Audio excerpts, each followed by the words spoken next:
The storm rolled in long before the clouds arrived. It lived inside Ian's chest tight, heavy and full of years he never spoke about. He walked through the crowded market with the same quiet steps he had taken for most of his life, blending into the rush of people, unnoticed, unimportant, invisible. But on that particular evening, when the sky was the color of bruised steel and the air carried the scent of coming rain, something happened that would challenge everything he believed about kindness, poverty, and worth. The hook of fate caught him the moment he glanced toward the corner where a trembling boy sat with his knees pressed to his chest, wearing clothes that could no longer protect him from anything, not cold, not hunger, not life. It wasn't the boy's condition that stopped Ian. It was the look he recognized in the child's eyes.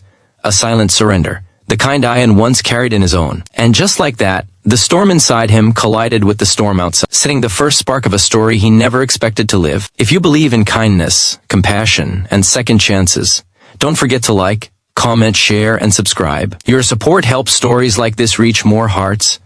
Ian had always believed that wealth was measured in what you could give, but life had taught him that he had very little to offer. He wasn't rich, not by the world's standards. He lived day to day, earning just enough, through his small repair stall hidden behind the main market street. People came to him only when something in their lives broke: phones, radios, watches, and he fixed what he could. But no matter how many things he repaired, nothing ever fixed the loneliness that clung to him. So he walked, lost in routine, numb to everything except survival, until that trembling boy appeared like a mirror Ian had spent years avoiding. He paused, unsure if he should step closer or keep walking.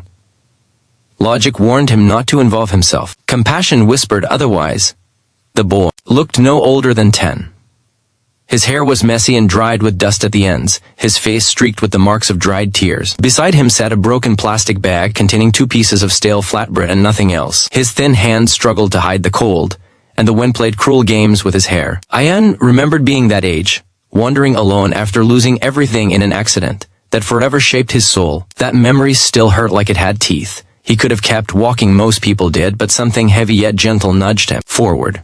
A quiet voice saying that sometimes help wasn't about money, but presence. He approached carefully, keeping his voice soft, though his throat felt tight. The boy didn't speak, didn't even flinch. He simply stared with a hollow look that said he had grown used to disappointment. Ian knew that look too well. He didn't ask where the boy came from or what happened to him. He didn't ask for his name, or any details that would peel open wounds. Instead, he sat beside him without saying a word. The boy watched him with suspicion, expecting pity or judgment, but Ian offered neither. He offered silence, safe, soft, understanding silence. Sometimes silence is the first language of healing. Minutes passed before Ian sighed deeply, feeling the weight of the world in his chest. He reached into his bag, pulled out the worn chapati he had packed for himself, and without saying anything broke it in half. He placed a piece near the boy, not forcing him, not begging him, not guilt-tripping him, just offering. The boy hesitated, his fingers shaking, before slowly taking the bread. He ate cautiously, like someone who had been punished for eating too quickly in the past. Every bite looked like it hurt emotionally more than it helped physically. But Ian stayed beside him, offering nothing more than presence, because sometimes that was more valuable than money. Sharing food was the easy part. What came after was harder. Ian knew he didn't have enough money to provide shelter, medicine, or a big solution. He could barely maintain his own stability. But what he did have, what he had always had, was empathy. He asked gentle questions, none too deep, none too loud, just enough to let the boy know he wasn't alone. Slowly, painfully, the boy revealed that his name was Ishad. He had run away from an abusive relative after losing both parents within months of each other. He had tried to survive the streets for 3 days but was running out of strength and hope. His voice broke when he admitted that he hadn't spoken to anyone who cared since his mother died. His loneliness seeped from him like smoke.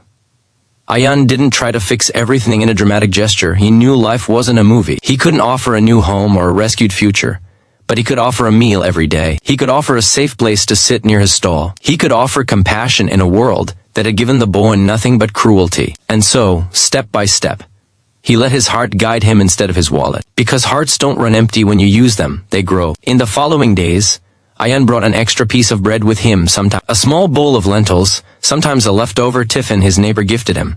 He didn't show it off.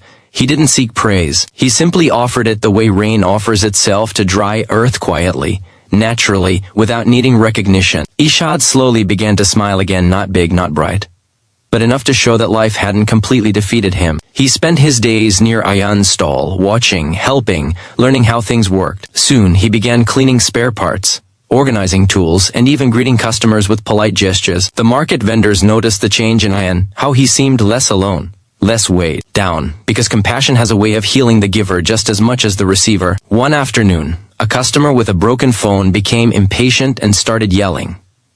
Ian felt his hands shake with old trauma, but before he could apologize unnecessarily, the small boy stepped forward and gently said, "He's fixing it as fast as he can." That tiny voice, fragile but brave, struck Ian with more emotion than he expected. It was the first time someone had defended him in years. That moment carved something new into Ian's heart, something that reminded him that kindness often comes back in forms you never expect. Days turned into weeks, and the bond between them thickened like the roots of a growing tree. People in the market began noticing the pair.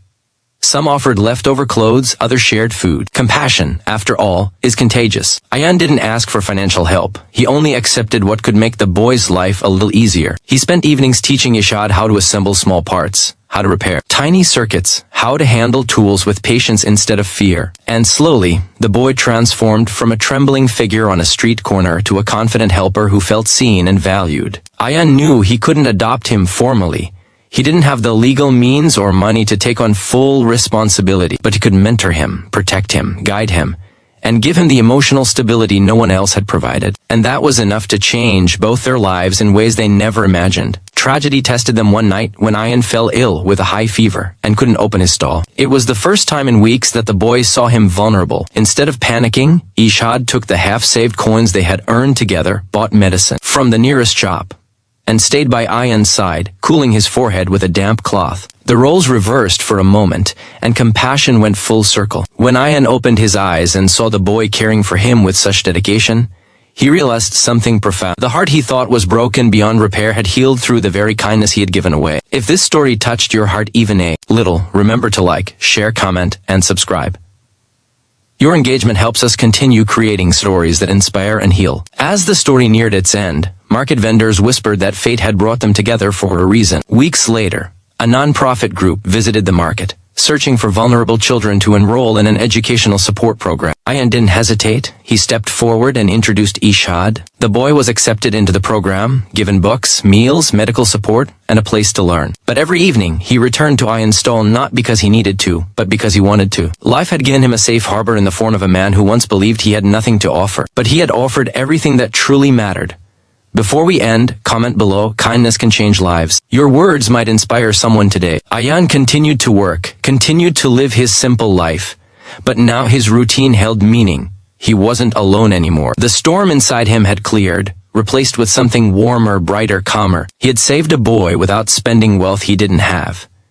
He had changed a life by opening his heart instead of his wallet, and in doing so he found healing he never expected. Because sometimes the greatest wealth a person can give is compassion, and sometimes the life you save ends up saving you in return.